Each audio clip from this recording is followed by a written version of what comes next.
여러분 몸이 아플 때 몸이 아픈 증상이 있고 몸이 아픈 그 증상에 대한 원인이 있어요.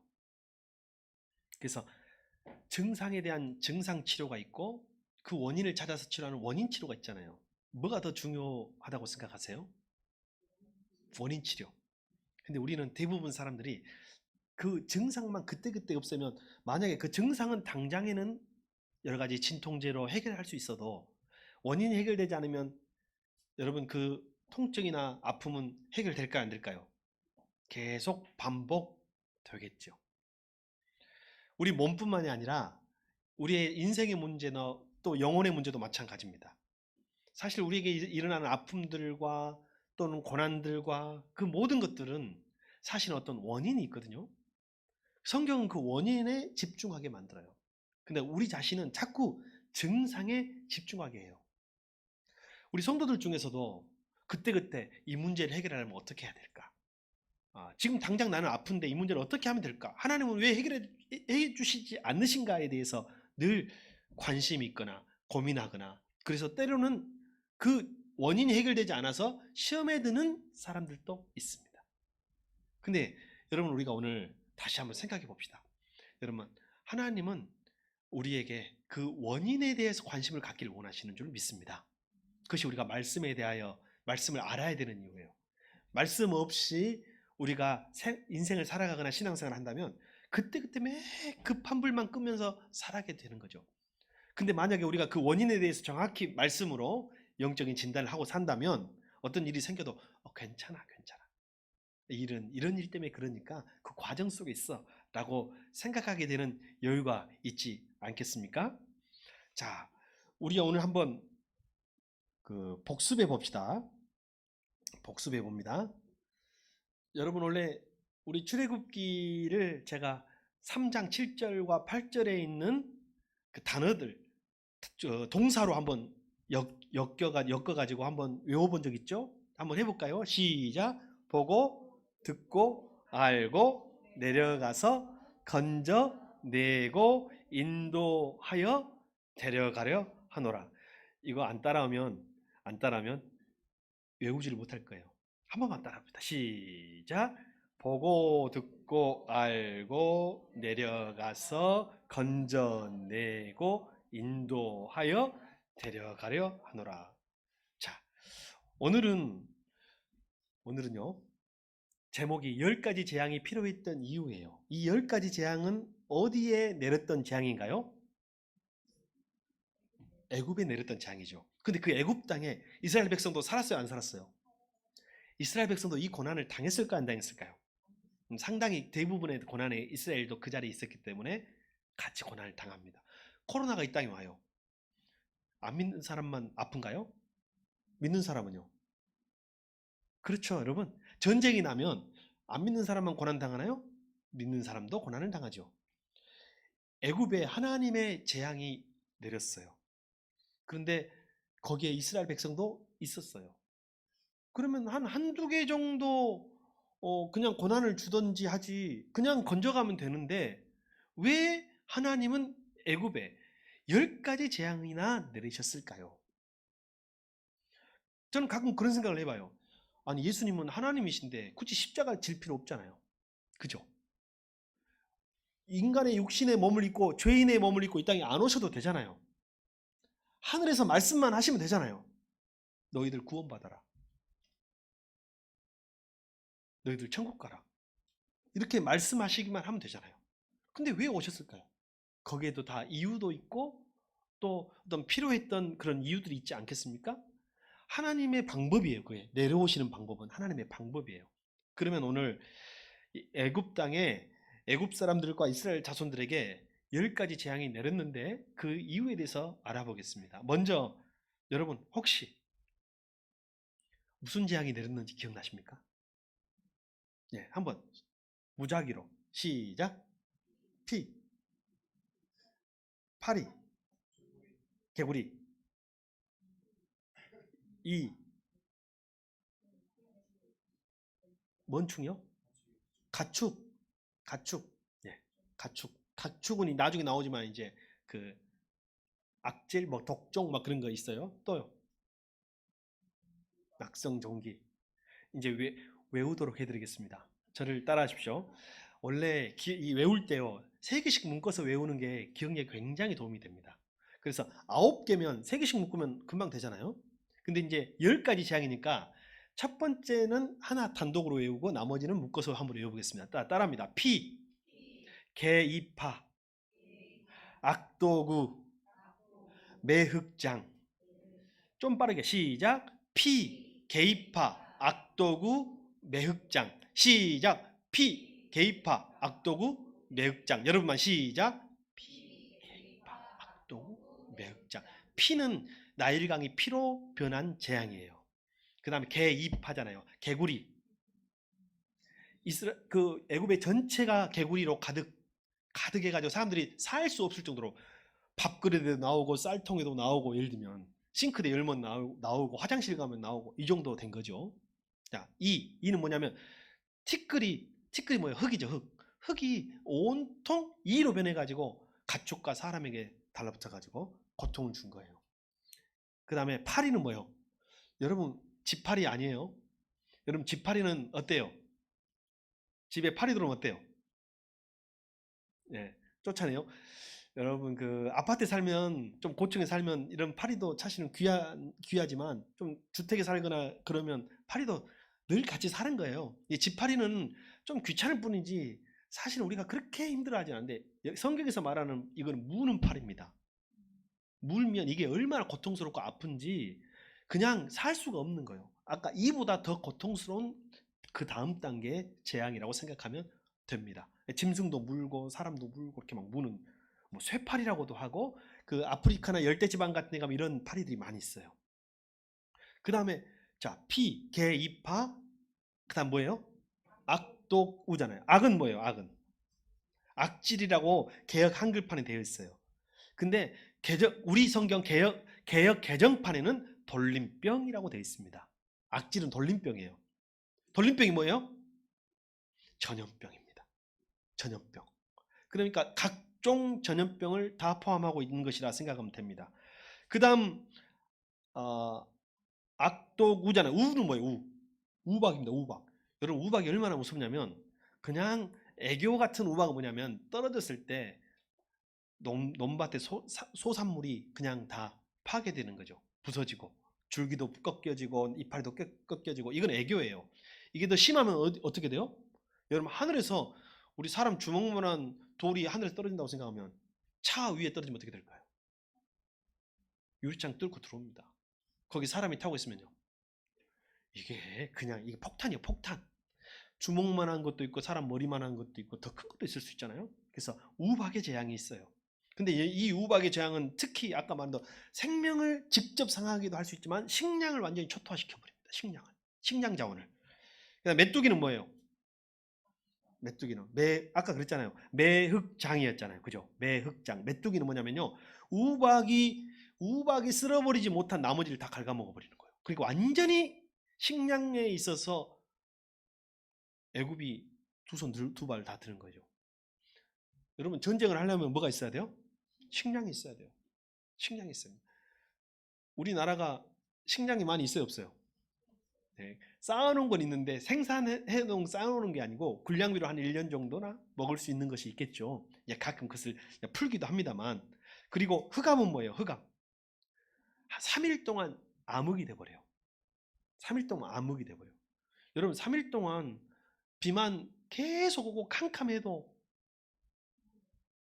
그냥, 여러분, 이러다가 노아 용서가 이랬나? 이러다가 정말 이런 경험 해본 적 있죠? 최악의 상황이, 깜깜한 상황이 됐는데 하루도 아니고 3일이라는 것은, 여러분, 그건 사람에게 엄청난 공포와 사회적인 패닉을 가지고 옵니다. 네. 그리고 마지막 매흑장이니까 장은 뭐예요? 장자의 죽음이에요. 왜 하나님이 이런 재앙들을 그들에게 내리셨는가를 한번 살펴보고자 합니다.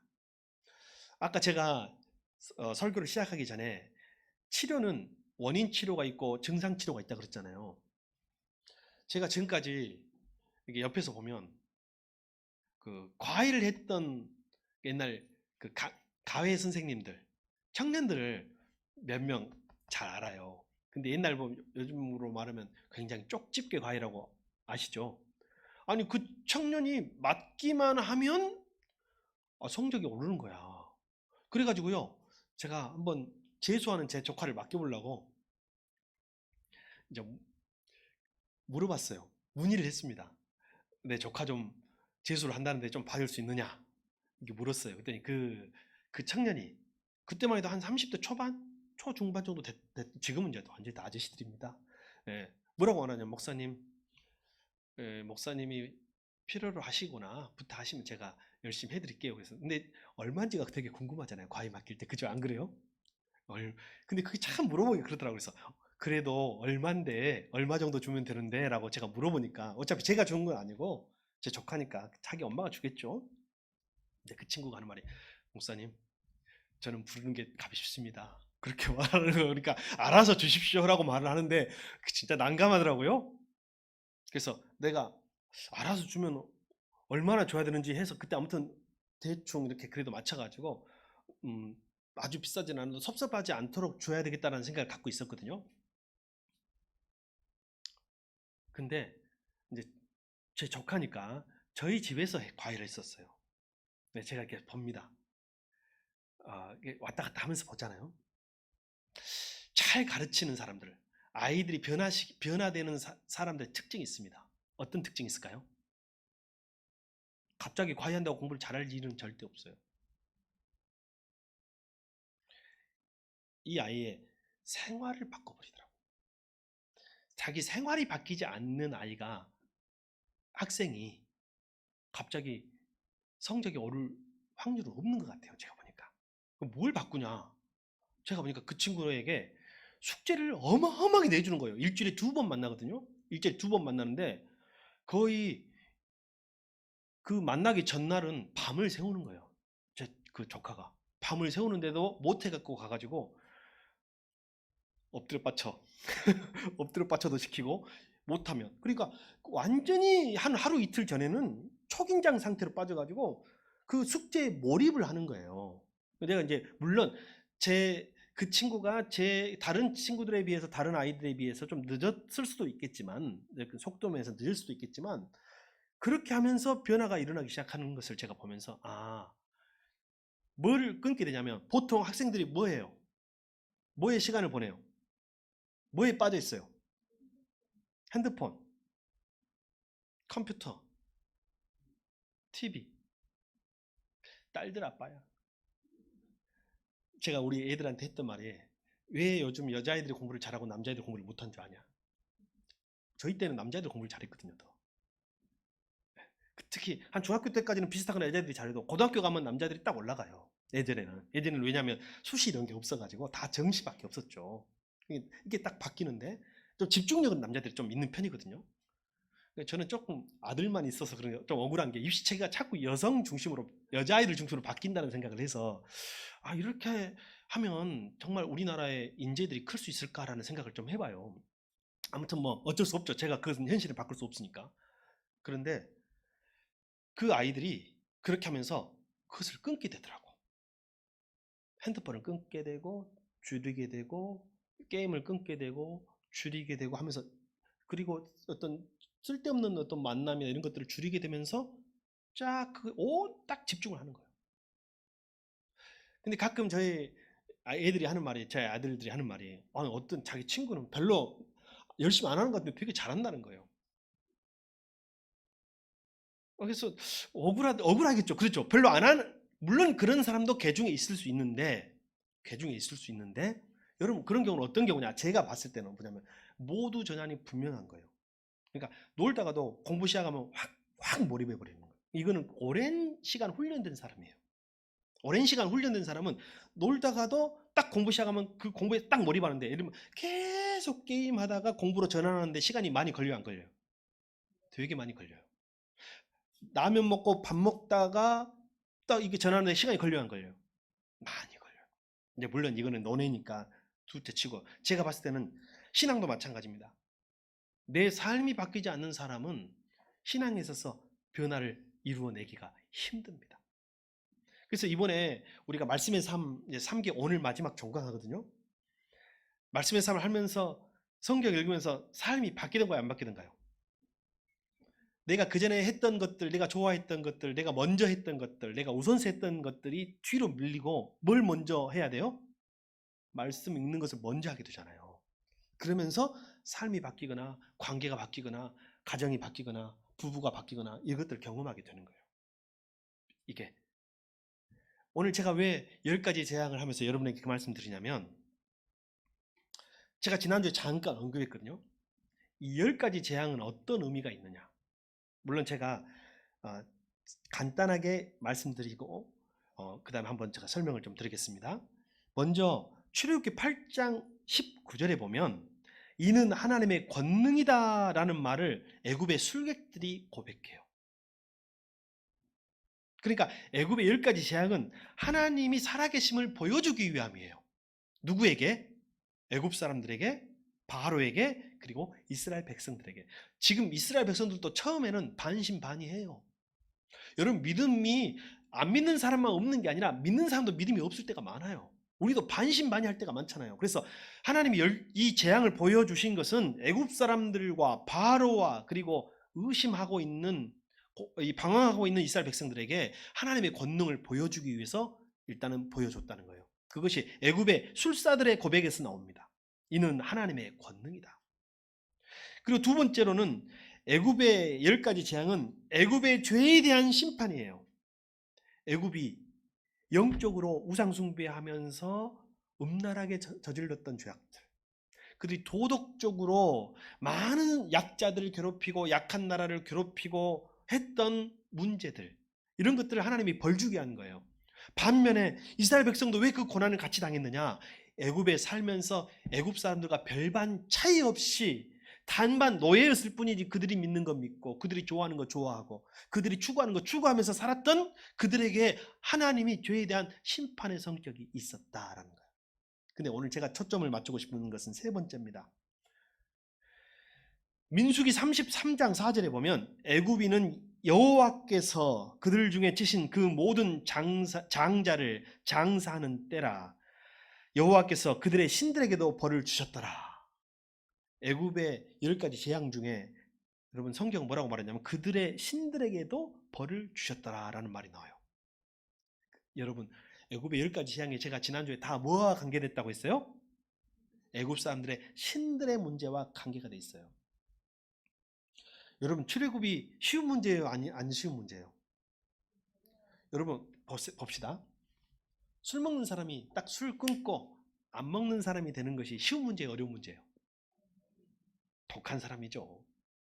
담배 피우는 사람이 딱 담배 끊고 담배를 안 피우는 사람이 되는 것이 쉬운 문제예요? 어려운 문제예요? 어려운 문제예요. 뭐가 어려워요? 여러분 내가 안 좋은 음식을 먹고 그리고 내가 몸을 덜 움직이면서 내 몸이 점점 안 좋아지고 있어요. 이 사람이 음식을 줄이고 다이어트를 하고 건강한 체질로 바꾸는 것이 쉬운 거예요? 어려운 거예요? 얼마나 어려워요. 이게 그냥 쉽게 되는 일이 아니에요. 근데 왜 어려워요? 제가 해보니까요. 제가 3월 달에 다이어트를 시작했습니다. 4월 달까지. 근데 이 억지로 막 굶고 뺀 건 아니고 조금 조절을 하고 운동하면서 빼가지고 건강하게 한 3kg 정도까지 뺐습니다. 여러분은 잘 모르시겠지만 저는 그런데 5월달 가정의 달이 되면서 무너지기 시작했습니다. 왜 무너져요? 5월달에 갑자기 어버이날 되니까 이제 처갓집에 갔어요. 그랬더니 처형이 오랜만에 이제 내려와가지고 음식을 엄청 맛있게 많이 준비해놓고 오늘은 드셔야 합니다. 안 드시면 서운하다고 해서 어마어마하게 퍼다 주는데 여러분 처갓집에 가면 왠지 잘 먹어야 된다는 그 책임감이 있잖아요. 엄청 먹기 그날부터 무너지기 시작했습니다. 그날부터. 그리고 나니까 또 5월달 되니까 모임이 많아지는 거예요. 목사님들 모임도 있고 무슨 체육대회도 있고 뭐 이런 가족 모임도 있고 계속 모임이 많아지면서 이게 여러분 쉽지가 않더라고요. 쉽지가 않아요. 그래서 내가 우스갯소리로 우리 아내랑 한 말이 있습니다. 살 빼려면 뭘 끊어야 된다? 인간관계를 끊어야 되는구나. 이런 말을 했을 정도로 쉽지가 않았다는 거예요. 여러분 애굽의 10가지 재앙이라는 것은 뭐냐면 사실은 굉장히 영적인 의미가 있어요. 10가지 재앙이 그냥 재앙이 아닙니다. 애굽에서 섬기는 다 우상들이에요. 이 10가지가 100% 애굽에서 섬기는, 애굽이 신으로 섬기는 존재들이에요. 출애굽하려고 하면 그냥 오늘 우리 나간다 하고 나가면 돼요, 안 돼요? 될 것 같잖아요. 안 돼요. 잡는 것이 그렇게 많다는 거예요. 우리의 변화를, 우리가 출애굽하는 것을 잡는 것이 너무 많아요. 특히 여러분 보세요. 영적으로 또 경제적으로 이스라엘 백성들이 노예로서 굉장한 노동력을 제공하고 있어요. 근데 만약 그 노예들을 다 내보내버리면 경제가 무너지는 거예요. 왕이 쉽게 결단 못해요. 우리나라 그렇잖아요. 경제가 무너진다면 우리가 노예 제도가 서양에서 노예 제도가 몇백 년 동안 있었잖아요. 그거 잘못됐는지 사람들이 양심적으로 알아도 못 바꿨어요. 왜? 그것이 경제거든. 노예 경제가 활성화된 나라가 당시 세계를 제패했던 때가 많지 있잖아요. 그걸 포기를 못하는 거예요. 인간이라는 것은 그 재미를 포기를 못하고 그 쾌락을 포기를 못하는 것이 인간이에요. 근데 여러분 출애굽하려면 그것들을 다 포기해야 되는데 그냥 내 의지로 된다 안 된다? 안 된다는 거예요. 첫 번째 재앙, 피해 재앙은 나일강이 피로 변했거든요. 나일강의 신이 크룸과 하피라고 있어요. 그 사람들은 나일강의 신에게, 우리가 용왕에게 섬기고 제사하듯이 나일강의 신에게 제사를 해요. 근데 그 나일강이 애굽 사람들이 젖줄로 생각하고 있는 생명줄이 피로 바뀝니다. 피가 어떤 의미가 있어요? 피는 죽음이야. 생명의 의미니까 피로 바뀌었다는 건 다 죽었다는 거예요, 지금. 예수님의 피 흘림. 그래서 나일강이 피로 바뀌었다는 것은 나일강의 신이 죽었다는 것을 의미하는 거예요.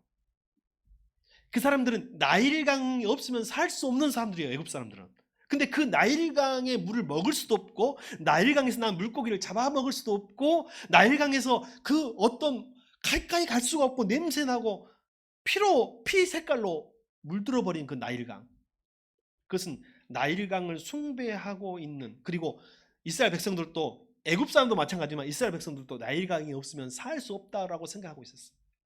그래서 그 애굽의 신들이 이스라엘 백성들이 나가는 것을 쉽게 보내줄까요? 안 보내줄까요? 이게 예전에 제가 어렸을 때 경험한 일입니다.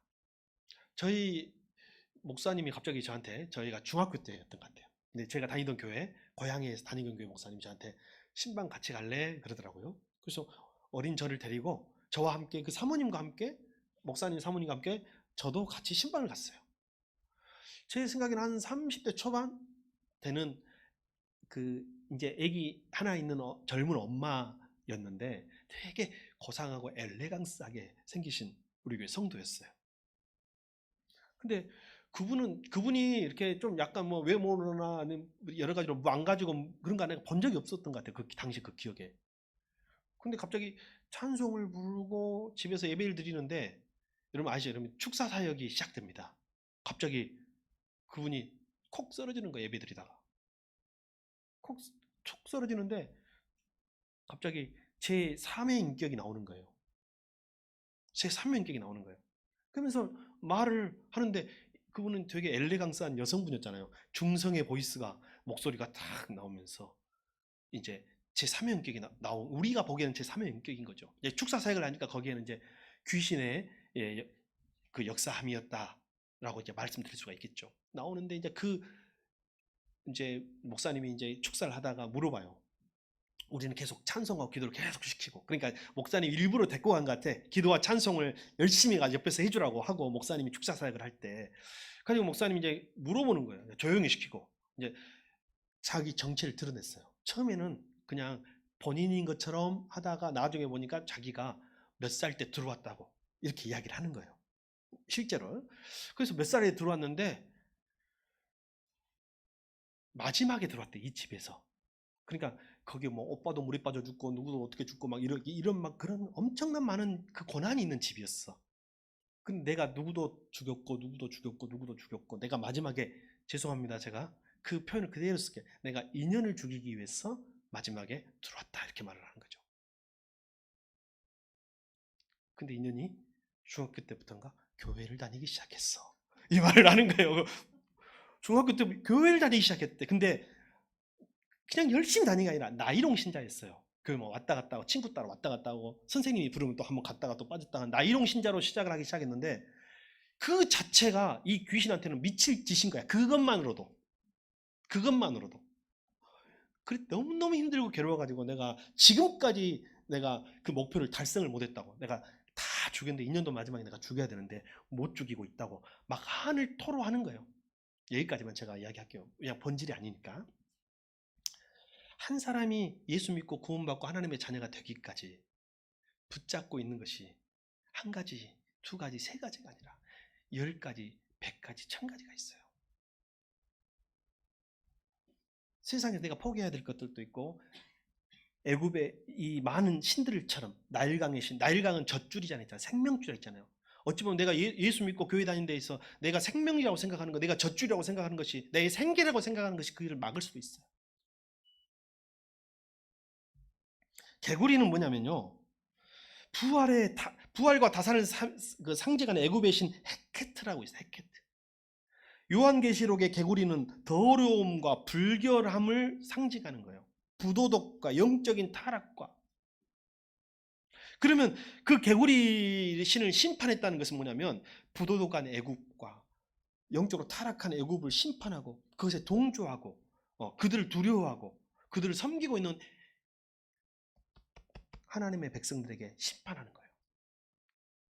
그래서 그것 때문에 못 나오고 있는 거죠. 사실은 여러분 어찌 보면 세상에 그 개구리 같이 여기 보면 영적으로 음란하고 육적으로 음란하고 이런 삶이 어떤 사람들은 굉장히 큰 유혹이 될 수 있어요. 이걸 뿌리치기가 쉽지가 않아요. 이게 어느 정도로 어렵냐면 어느 권사님이 목사님을 찾아갔어요. 목사님은 우리 남편을 왜 그냥 두십니까? 남편이 장로였어. 왜? 우리 남편이 지금 바람을 피우고 있는데 소문 나가지고 알 사람은 다 압니다. 근데 뭐 장로가 바람을 피우고 있는데 왜 목사님은 우리 그 장로를 징계하지 않으십니까? 그 목사님도 그 말을 듣고 내가 뭔가를 해야 되겠다 해서 그 장로를 불렀어요. 목사님, 장로님, 내가 목사로서 교인들이 다 알고 이런 상황 속에서 장로님을 그냥 둘 수는 없습니다. 장로님 빨리 회개하고 돌아오십시오. 이렇게 말을 합니다. 근데 그 장로님이 뭐라고 했게요? 목사님 죄송합니다. 알겠습니다. 회개하고 돌아가겠습니다. 라고 했을까요? 목사님, 저도 제가 잘못 가고 있는 줄 압니다. 제가 잘못하고 있는지 압니다. 잘못 살고 있는 줄 압니다. 근데 내가 포기 못하겠어요. 그래서 그 목사님이 결단을 했어요. 결단하고 일단은 징계를 내리고 나중에 회개하고 돌아오면 다시 기회를 주기로 하고 공식적으로 징계를 내렸지만 그분은 그래도 그것을 못 버려놓더라는 거야. 생각보다 어려워요, 여러분. 버리고 돌아온다는 것이 생각보다 어렵습니다. 그것이 안 되면 완전한 구원이 없어요. 그래서 성경의 개구리라는 것은 더러움과 불결함에 대해서 그의 애굽의 불결함과 죄악에 대해서 심판하신다는 의미가 포함되어 있는 거예요. 만약에 이것들을 다 가지고 이런 신들을 다 가지고 이스라엘이 광야로 나가고 가나안 땅에 들어가면 어떻게 될까요? 하나님의 백성이 돼요, 안 돼요? 애굽 백성이죠. 애굽의 식민지가 되는 거예요, 그냥. 영적으로 육적으로 모든 면에서 애굽의 식민지가 되는 것이지 이 신들을 다 가지고 나온다니까요. 출애굽할 때 400년 동안 살았기 때문에 몸만 나오는 게 아닙니다. 그들의 언어, 그들의 문화, 그들의 종교, 그들의 우상, 그들의 미신, 그들의 음란한 습관까지 다 가지고 나오는 거예요. 이걸 완전히 깨부수지 않으면 하나님 나라 백성의 삶이 없는 거예요. 그래서 하나님이 개구리를 재앙을 통해서 그 개구리의 신이 너희들이 믿는 그 신은 아무것도 아니다. 하나님 앞에서 아무것도 아니라는 것을 보여주는 거예요. 이는 뭐냐? 이는 티끌, 흙이 이로 변해가지고 모든 사람을 괴롭혔잖아요. 여러분 성경에 흙은 뭐예요? 흙은 사람을 뭘로 만들었어요? 왜 사람을 흙으로 만들었을까? 여러분 동물은 뭘로 만든 줄 알아요? 흙으로 만들어요. 흙은 땅이요. 사람이요. 어찌 보면 짐승과 같아요. 짐승보다 못한 사람도 있어요. 같은 흙으로 저기졌기 때문에 본능에 이끌려 사는 존재인 사람은 짐승과 다를 바가 없어요. 그래서 하나님이 인간을 구별하는 것으로 흙은 똑같은 거예요. 동물하고. 우리가 생물학적으로 우리도 동물로 포유류로 구분하잖아요. 근데 사람이 동물하고 다른 거 뭐냐면 하나님의 형상이 담긴 생기입니다. 코에 불어넣으신 생기예요. 우리가 새숨교회라고 이름 질 때 바로 거기에서 여러분 이름을 갖고 온 거 아니에요. 새숨, 하나님의 숨이 필요해요. 우리는. 근데 겸손하라는 거예요. 네가 흙인 것을 기억해라. 흙으로 우리 인간에게 만들고 나서 끊임없이 이집트는요, 자기들이 세상에서 제일 센 나라고 신의 나라라고 생각해. 자기들은 신의 백성이라 생각. 바로를 신격화해 가지고 신이라고 생각해요. 그들에게 너희들은 흙일 뿐이다. 바로야, 너는 신이 아니다. 너는 흙일 뿐이다. 애굽의 백성들아, 너희들은 신의 백성들이 아니라 너희들도 흙일 뿐이다. 이스라엘 백성들에게도 저 흙을 두려워하지 마라. 너희도 흙이고 그들도 흙일 뿐이다. 하나님 앞에서는 그럴 뿐이다라는 겸손함을 알려주기 위해서 티끌로 이를 만들어서 보여주는 거야. 하나님의 재앙, 하나님의 권능을 보여주는 것이라 할 수가 있겠습니다. 파리는 뭔가요? 육신의 고통이에요. 육신의 고통. 무는 파리라고 했잖아요. 이 파리는 무는 파리라고 했어요. 이들에게 고통을 줌으로써 죄를 깨닫게 해주는 거죠. 독종은 뭔가요? 독종은요, 악질은 아까 돌림병이라고 했죠. 악질이 돌림병이라고 그랬어요. 전염병이라고 그랬어요. 이게 뭐예요? 이 악질은 가축에게 생긴 병이었어요. 악질. 그들이 제일 중요하게 생각하는 가축이 뭐예요? 소, 말. 이집트는 군사 강국이니까 말이 많아요. 이집트는 또 나일강 때문에 농사가 풍요로우니까 소가 많아요. 낙타. 그것들이 그때는 제일 큰 재산이에요. 요즘 대한민국은 제일 큰 재산이 뭐예요? 집이잖아요. 집하고 차가 그래도 덩치가 제일 크잖아요. 그들에게 제일 중요하고 제일 큰 이 땅의 소유는 뭐냐면 짐승입니다. 자기가 제일 좋아하는 자기 소유물에 대한 하나님의 심판이에요. 그거 너 건 줄 아냐? 그거 너 거라고 생각하냐? 한순간에 없어지는 것이다. 한순간에 사라지는 것이라는 것을 하나님이 애굽의 백성들에게, 그리고 그것들을 의지하고 그것들에게 꼼짝 못하고 사는 이스라엘 백성들에게 보여주는 거예요. 독종. 이것은 악성 종기인데 그 성경에 보면 화덕, 풀무불에서 타는 그 재를 뿌려라 그랬어요. 그 재를 뿌리니까 그것이 퍼지면서 악성 종기로 심판이 됩니다. 재앙이 됩니다. 그러면 그 화덕이 뭘까요? 풀무가 뭘까요? 애굽 사람들이 우상을 불사르던 곳입니다. 그들의 제단이요, 제단. 그러면 그 재에는 우상에게 드렸던 재물의 그 가루들, 재가 있을까요? 포함되어 있을까요? 포함되지 않을까요? 그 재죠. 그래서 심판의 그는 이 화덕을 심판함으로써, 화덕의 죄를 심판함으로써 그들의 우상과 영적인 음란과 그들의 잘못된 것을 하나님이 심판하는 거예요. 그들의 애굽의 모든 잘못된 제사 문화. 우박은 뭐예요? 우박은 어디서 떨어져요? 하늘에 떨어지잖아요. 이 심판의 시작이 하늘로부터인 것을, 심판의 근원이 하늘로부터인 것을 알려주고자 하는 거예요. 이스라엘 백성들에게. 너희들이 하나님을 대항하면 안 된다. 하나님을 거역할 수 없다. 너희들은 하늘을 우러봐야 하고 회개해야 되고 그분의 말씀에 경청하고 들어야 되고 그분의 말씀에 순종해야 되는 것을 알려주기 위함이에요. 우박으로 쓸어버렸는데 우박이 떨어질 때 밭에 나왔던 것들은 다 죽거든요. 근데 우박이 떨어진 다음에 또 나오잖아요. 그건 메뚜기가 또 쓸어버려요. 메뚜기가. 그들의 강팍. 한 우박이 떨어져가지고 그들의 식량이 다 소실되고 다 없어졌으면 회개할 만해요, 안 해요? 성경이 회개하지 않아요. 근데 우박이 떨어질 때는 회개한다고 했다가 우박이 멈추고 나니까 다시 강팍해졌다고요, 성경에. 그래서 그 강팍함에 대해서 완전히 쓸어버린 것이 메뚜기 재앙이에요. 흑암 뭐예요? 흑암. 애굽은 다신교 사회라고 했잖아요. 아까 이 여러 가지 개구리부터 여러 가지 신이 있지만 가장 피라미드의 정점에 있는 가장 높은 신이 누군지 알아요? 라라고 했잖아요. 라. 태양신. 흑암이 하루가 아니라 며칠? 여러분 과학적으로 3일의 흑암은 불가능합니다. 보통 일식 월식 해도 여러분 잠깐이잖아요. 그래 오래지 않아요. 근데 3일 동안 내내 흑암이 있었다는 것은 천문학이 발달한 애굽에서는 관측이 된 적도 없고 이들은 어마어마한 이 세상이 멸망한다고 생각한 거예요. 그래서 그들은 흑암, 그들의 최고의 신 라가 이제 마지막 최종 항복을 한 거죠. 그죠? 라가 항복을 했으니까 하나님이 완전히 승리했다고 이스라엘 백성들도 애굽 사람들도 믿게 되었어요. 여러분 그래도 갑자기 해가 뜨니까 인간은 강팍한 마음이 다시 일어나. 그죠? 3일 동안에 회개하고 야 가라 괜찮다 그냥 가라 다 가져가라 금은보화도 다 가져가 400년 동안 고생했으니까 그거 보상해 줄게 가라. 이게 흑암이 있을 때 마음인데 사람이 금방 바뀌어요.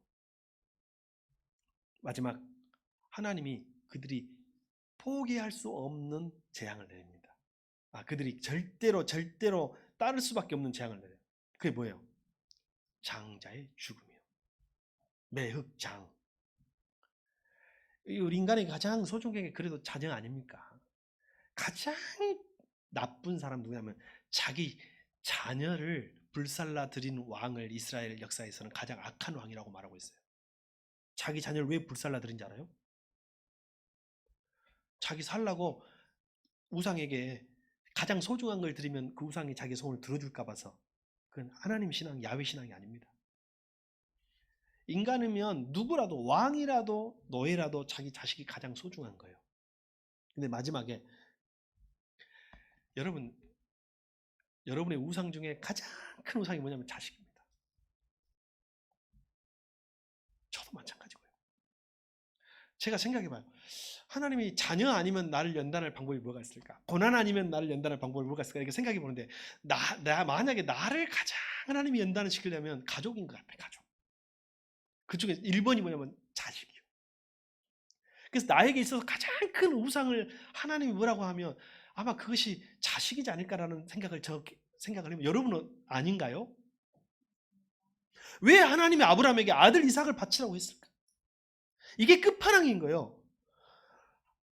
가장 최고의 신 라가 무너져도 사람의 마지막 신이 하나 남아있네. 그게 뭐냐면 보통 대부분 자녀예요. 자녀 때문에 예수 믿기도 하고 자녀 때문에 실패하기도 하고 자녀 때문에 흥하기도 하고 자녀 때문에 불행하기도 하고.